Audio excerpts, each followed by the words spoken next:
for what's considered to be Category A of emergency relief. Earlier today, I visited with the head of FEMA, Pete Gaynor, who let me know that the President had authorized also Category B for those 23 counties. What this provides funding for is for search and rescue, for evacuation, for police and fire officers and overtime to make sure that everybody in these 23 counties is going to have all the resources that are needed to make sure that the communities are going to be able to respond as robustly as needed to protect lives and to protect communities. Also at this time, I am making an additional disaster declaration for 36 more counties in the state of Texas. I will list those counties alphabetically: Anderson, Angelina, Bowie, Cass, Cherokee, Dallas, Fort Bend, Franklin, Gregg, Grimes, Harrison, Houston, Leon, Madison, Marion, Montgomery, Morris, Nacogdoches, Panola, Polk, Red River, Rusk, Sabine, San Augustine, San Jacinto, Shelby, Smith, Titus, Travis, Trinity, Tyler, Upshur, Walker, Waller, Wharton, and Wood. Sheltering will be available for people who are in any of these counties. Know this, and that is these counties are being added based upon the information that we have about the way these counties will face challenges.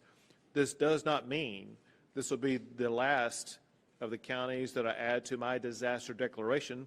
We just need to wait and see the ways in which the storm may change.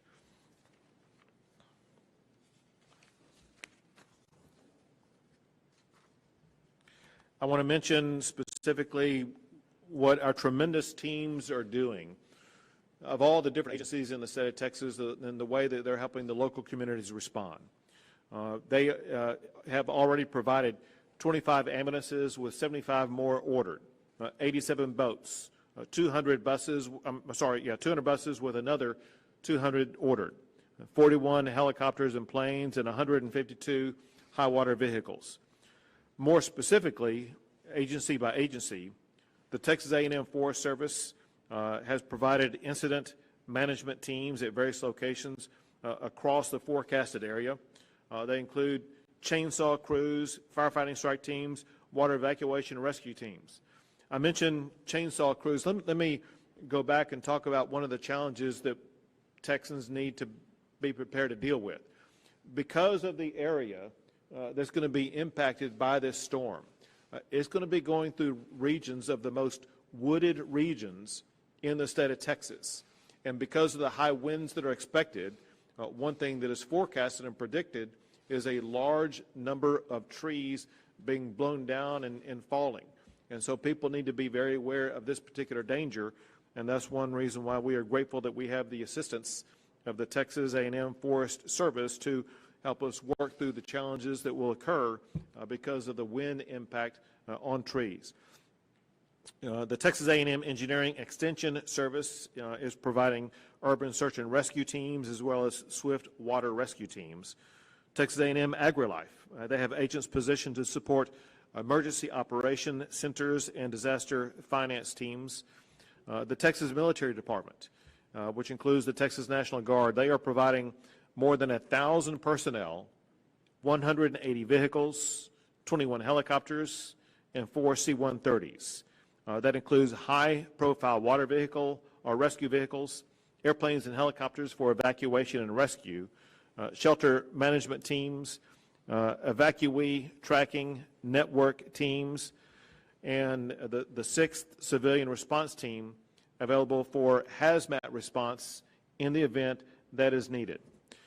The Texas Department of Public Safety, as I previously announced, they are prepared to provide 1,000 DPS troopers and officers to be involved in this, but that also includes rescue helicopters, command and control airplanes, swiftwater rescue boat teams, flood response boat teams, dive boat teams, troopers, agents, and rangers to assist with local law enforcement with the evacuation as well as securing evacuated areas. Let me make a comment about this, because I know that one thought that goes through some people's minds is if they evacuate where they live, they're leaving behind their property, and they feel maybe uncertain about the dangers that could happen in their home while they're gone. Know that the Texas Department of Public Safety is collaborating with local law enforcement to include a massive increase in law enforcement on the ground to do everything possible to eliminate looting, to protect all the private property that is left behind for the short period of time that you may need to evacuate.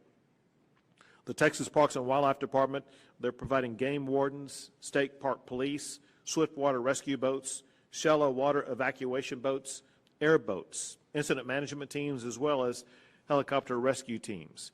Once again, these helicopter rescue teams are so incredibly important because of the massive amount of water that we're going to be seeing, especially in the southeast Texas region, around Beaumont, around Port Arthur, that they're going to be hit heavily regardless of the movement that we see in this cone.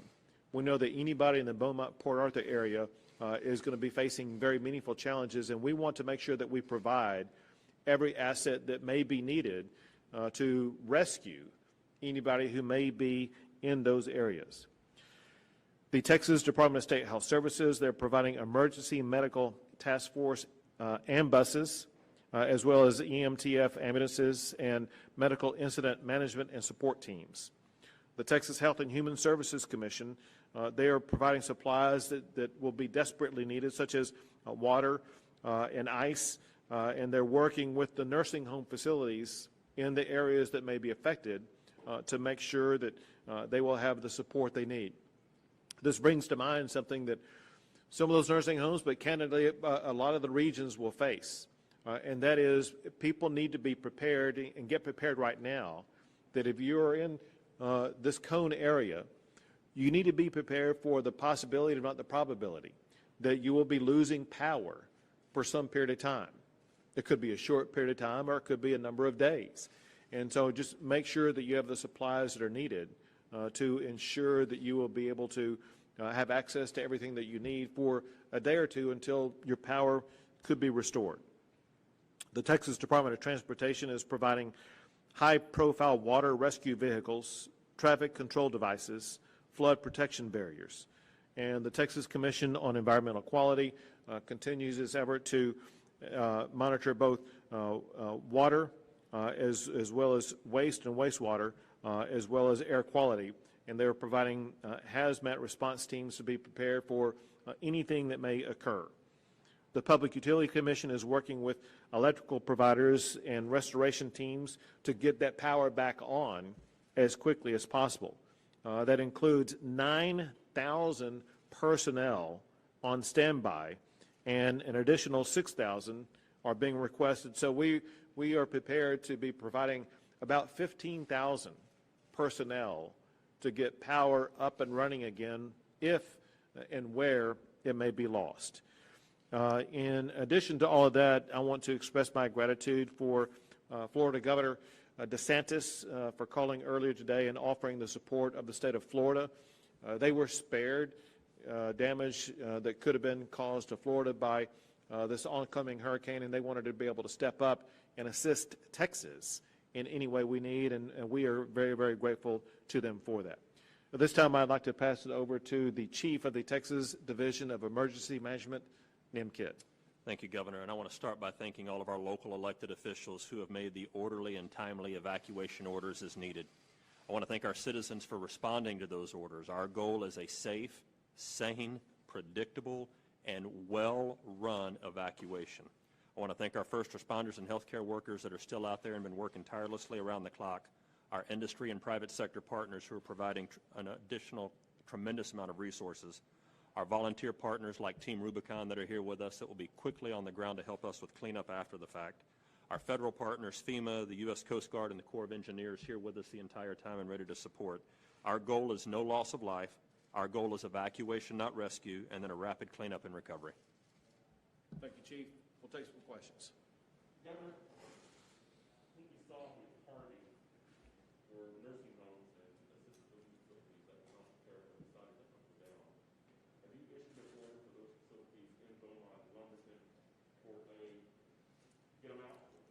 So both the state and the Texas Health and Human Services Commission are keenly focused on any type of senior living facility, including nursing homes.